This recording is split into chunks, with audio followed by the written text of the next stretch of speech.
আসসালামু আলাইকুম দর্শক। এনসিপির নেতা খুলনায়, আমরা এর আগে বলেছি, যাই শুনেছে তাই সেই বলেছে হাদির মতো করে, হাদির স্টাইল, হাদিকে যেভাবে মাথায় হিট করা হয়েছে এই খুলনার ছেলেটাকেও হিট করা হয়েছে। কিন্তু এখন থলের বিড়াল বের হয়ে আসছে। ঘাটতে গিয়ে দেখা গেল যে ঘটনা তো বাবু যা জেনেছি আমরা তা না, মাল আসলে অন্য জিনিস। তিনি প্রায় জলসা করতে, মাস্তি করতে, মজমা করতে ওখানে যান এবং সেখানে তিনি, এক এক মানুষের এক এক প্রবৃত্তি থাকে, তার নারী পার্টনাররাও থাকে, থাকতেই পারে, তারা সেখানে আমোদ ফুর্তি করেন। পুরোটাই শুনবেন, পুরো ঘটনাটাই শুনবেন, কিন্তু আমরা বিস্তারিত আপনাদেরকে জানাবো। কিন্তু আমরা যেটা ভেবেছিলাম যে আরেকজন বিপ্লবী, তিনিও বোধহয় এই ভদ্রলোক বোধহয় সাংঘাতিক বিপ্লবী একজন কেউ হবেন, হ্যাঁ, যশোরের যে বিপ্লবী কেউ আবার কি শেষ করে দেওয়া হলো কিনা হাদির মতো করে, ব্যাপারটা এই জায়গায় না। ইন্টারেস্টিং কি জানেন, এনসিপি কোথায় যেন খুঁজে খুঁজে এদেরকে বের করে। এই যে ওসমান হাদিকে যে শুট করেছে এই ছেলেটা, সেই ছেলেটা ফয়সাল হাদির প্রচার প্রচারণায় চলতো, ঘুরতো। এর আগের কিছু উদাহরণ আপনাদেরকে বলি। নারায়ণগঞ্জে এনসিপির এক আহ্বায়ক ধরা, এনসিপি না, সে হলো বৈষম্য বিরোধী ছাত্র আন্দোলনের আহ্বায়ক, সমন্বয়ক ধরা পড়েছিল। সে বাবা ব্যবসা করে, বহু পুরান আমল, হসপিটালের ভিতরে করে। তারপরে ময়মনসিংহের ফুলবাড়িয়ার ফুলপুরের ফুলপুরের একেবারে উপজেলার এই বৈষম্যবিরোধী ছাত্র আন্দোলন তথা এনসিপি আর কি, তাদের সমন্বয়ক, উপজেলার সমন্বয়ক, সহ সমন্বয়ক ধরা পড়েছিল। ওনারা আবার এক খিস্তি উপরে অবৈধ কোনো কিছু করেন না, মানে অপবিত্র, নাপাক, হ্যাঁ, তারা পবিত্র জিনিস, হালাল জিনিসের ব্যবসা করেন। হালাল জিনিস হলো ইন্ডিয়ার চিনি আনেন, দারুচিনি আনেন, এলাচ আনেন, এই টাইপের জিনিস নিয়ে বস্তা ভর্তি গোডাউন সহ আর্মির হাতে ধরা খেয়েছিল। তো এরা এই পিস গুলাকে কোত্থেকে জোগাড় করে? এখন এই যশোরের পিসের যেই কাহিনী বর্ণনা পাইলাম সেটা হলো, এবং তার মাথায় যে লেগেছে, মাথায় চামড়া টামড়া ফুটো হয়ে গেছে, এরকম কাহিনী শুনতেছি, পত্রপত্রিকা আসছে। এখন অবস্থা আশঙ্কা মুক্ত, ডাক্তারের বরাত দিয়ে মিডিয়ায় খবর আসছে যে তিনি আশঙ্কা মুক্ত, যেখানে মাস্তি করেন। এবং আমরা ওই কার্তুজের ছবিটা দেখেছি, গুলির ছবিটা দেখলাম, মিডিয়াতে আছে, সোশ্যাল মিডিয়ায় আসছে। সেই ছবি দেখে আমাদের যে ধারণা বা আমরা যতটুকু বুঝি, সম্ভবত এটা বন্দুক টন্দুকের গুলি হতে পারে। এবং এটা আসলে তার মাথা তাল্লু টার্গেট করে দিচ্ছিল, নাকি নিজেরা আবার হাতাহাতি করতে গিয়ে ফুটছে, আমার এরকমও কেন যেন আশঙ্কা হচ্ছে। যাক, ওই ছড়া গুলি টাইপের কিছু একটা, সেটা নিয়ে এই যাত্রায় ভদ্রলোক বলছি বেঁচে গেলেন আর কি। কিন্তু কাহিনী খুব ইন্টারেস্টিং, ভেতরের খবর খুব মজাদার।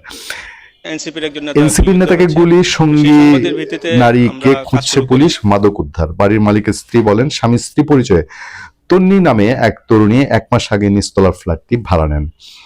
আচ্ছা, এনসিপির সহযোগী সংগঠন শ্রমিক শক্তির, আবার ডাকসাইটের নেতা, বড় নেতা কিন্তু, আপনার এই কেন্দ্রীয় পর্যায়ের সে নেতা। খুলনা বিভাগীয় প্রধান মোতালেব শিকদারকে গুলির ঘটনায় তার সঙ্গে থাকা এক নারী সঙ্গীকে খুঁজছে পুলিশ। তাদের বাসা থেকে পুলিশ বিভিন্ন মাদকের আলামত সংগ্রহ করেছে। সোমবার দুপুরে নগরীর সোনাডাঙ্গায়, আগে আমি ঘটনাটা আপনাদেরকে বলেছি, খুলনা মহানগর পুলিশের উপকমিশনার মুজাম্মেল তাজুল ইসলাম বলেন, কি বলেন একটু চলেন ওনার মুখ দিয়ে কয়েক সেকেন্ড শুনি। এরা প্রায় সময় এখানে আসতো এবং বিভিন্ন ধরনের মাদক সেবন করত। এবং মানে ওনার বক্তব্যটা পুরোটা যদি শুনেন তাহলে বুঝে যাবেন যে ওই ভদ্রলোক যে আকাম কুকাম করতে গিয়া এই ঘটনার মধ্যে, এবং তারা ওই গ্যাংয়ের, বাছাইকৃত গ্যাংয়ের। প্রাথমিক তদন্তে পাওয়া গেছে তারা এখানে অসামাজিক কার্যকলাপে জড়িত ছিলেন এবং নিজেদের মধ্যে কোন্দলের কারণে এই ঘটনা ঘটেছে। মোতালেব শিকদার সোনাডাঙ্গা শেখপাড়া পল্লী মঙ্গল স্কুল এলাকার মৃত মুসলিম শিকদারের ছেলে। তিনি জাতীয় শ্রমিক শক্তির কেন্দ্রীয় কমিটির সংগঠক, বড় নেতা। সোনাডাঙ্গা থানা, এই ছবি আছে আমার হাতে, ছবিতে সব কয়টা জিনিসে মার্কা মারা জিনিস আর কি। তাস আছে, বোতল আছে, সিগারেট আছে, আরো লাল লাল নীল নীল কি কি যেন দেখা যায়। যাক, সবগুলো আমি চিনিও না, হ্যাঁ, চেনার দরকারও নাই, বুড়ো হচ্ছে না, এগুলো চেনার দরকার নেই। আল আকসা মসজিদ সরণির 109 নম্বর রোডের মুক্তা হাউসের নিচতলায় গুলির ঘটনা ঘটেছে। সিসিটিভি ক্যামেরার ভিডিওতে দেখা গেছে শনিবার রাত থেকে মোতালেব টানা সেই ফ্ল্যাটে ছিলেন। ঘটনার পরপরই উপস্থিত জনতা তাকে প্রথমে খুলনা মেডিকেল কলেজ হাসপাতালে নিয়ে যান, পরে মাথার সিটি স্ক্যান করার জন্য তাকে সিটি ডায়াগনস্টিক সেন্টারে নিয়ে যাওয়া হয়। ওই পিসে ধরা দরকার। গুলিটি তার বাম কানের চামড়া ভেদ করে বের হয়ে গেছে, এতে রক্তক্ষরণ হলেও তিনি প্রাণে বেঁচে যান। মোতালেব এখন শঙ্কামুক্ত বলে জানিয়েছেন খুলনা মেডিকেল কলেজের চিকিৎসকরা। তার মাথার বাম পাশে লেগেছিল। মুক্তা হাউসের মালিকের স্ত্রী বলছেন, স্বামী স্ত্রী পরিচয় তন্নি নামে এক তরুণী 1 মাস আগে ফ্ল্যাটটি ভাড়া নেয়। তিনি নিজেকে এনজিও কর্মী হিসেবে পরিচয় দেন, প্রায় বাড়ির বাইরে থাকতেন। যা হয় আর কি এসব ক্ষেত্রে। ঘটনার পর তন্নি নামের ওই নারী পলাতক রয়েছেন, তাকে খুঁজে বের করার চেষ্টা চলছে। নিশ্চয়ই এটা খুব সহজেই বের হবে। এটার জন্য ওই হাদির ঘটনায় যেরকম ইন্টারন্যাশনাল ইনভেস্টিগেশনের প্রয়োজন পড়তে পারে সেই দিকে যায় নাই। খুলনা মহানগর উপকমিশনার তিনি বলছেন ওই ফ্ল্যাট থেকে মাদকের বিভিন্ন উপকরণ উদ্ধার করা হয়েছে। এই ঘটনায় আরো অনেকে জড়িত, মানে আরো আছে। তারাও কি এনসিপির ভাই নাকি? হতে পারে, দেখা যাক না। হ্যাঁ, জড়িতদের দ্রুত আইনের আওতায় আনা হবে। মোতালেবকে খুব কাছে থেকে মাথায় গুলি করা হয়েছে। কিছুদিনের মধ্যে খুলনার একটি বিভাগীয় শ্রমিক সমাবেশ করার কথা ছিল, সেটা নিয়ে ইন্টারনাল গন্ডগোল থাকতে পারে। আমি শুধু এটুকু বলবো, এনসিপি দলটা, আমি একজনের সোশ্যাল মিডিয়া একটা বক্তব্য শুনছি, তিনি বলছেন যে এই এনসিপি দেশের বাইরের একজন ব্লগারের নাম, পিনাকি ভট্টাচার্যের নাম করে, যে পিনাকি, ইলিয়াস হোসেন এদের কথা শুনতে শুনতে এরা শহীদ মিনারে এদের উৎপত্তি হয়েছিল, কিন্তু এখন এসে প্রেস ক্লাবে 10,000 টাকা ভাড়ার রুমে ঢুকছে, মানে অবনতি বুঝাইতে গিয়ে।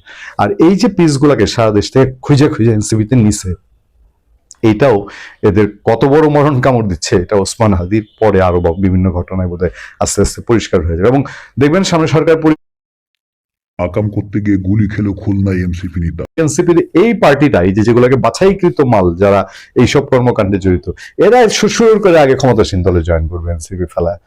ভালো থাকবেন, সুস্থ থাকবেন। আপনার সাথে আমি আতিকুর রহমান, পূর্ণিয়া।